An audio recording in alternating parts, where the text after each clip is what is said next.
Dimapolo taona arak'izany no nahatongavan'ny Redemptoriste teto Madagasikara.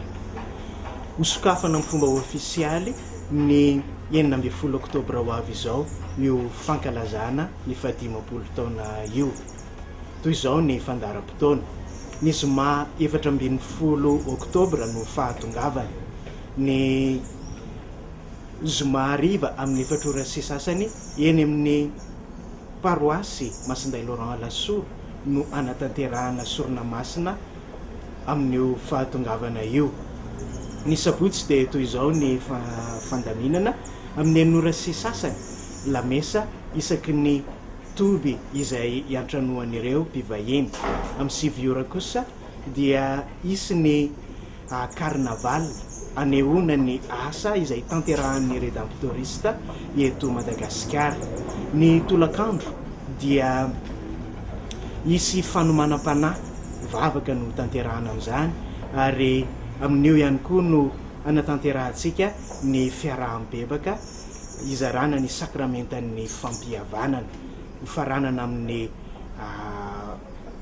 tsodrano ny sakramenta masina moa io sabotsy hariva io.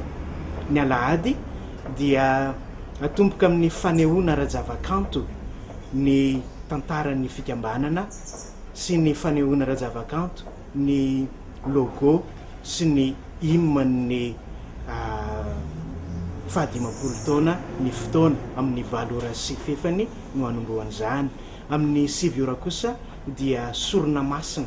Ao anatin'io sorona masina io no anokafana amin'ny fomba ofisialy ny fankalazana ny fahadimapolo taona. Ny alatsinainy no mamonjy ny fodiana ny mpivahiny, fa ny fankalazana manontolo kosa dia mitohy mandritra ny taona manontolo sy ny taona manaraka.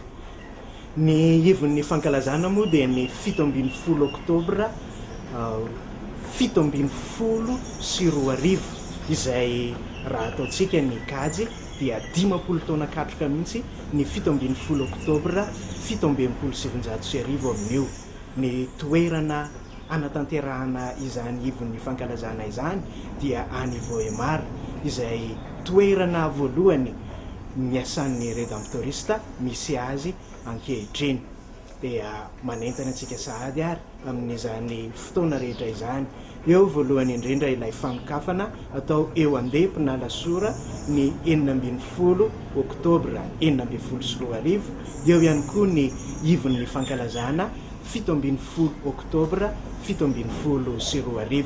Eny anelanelany rehetrarehetra eny dia isaky ny mission izay iasan'ny Redemptoriste dia aneo ihany koa ny fankalazana an'izany jobely fahadimapolo taona izany.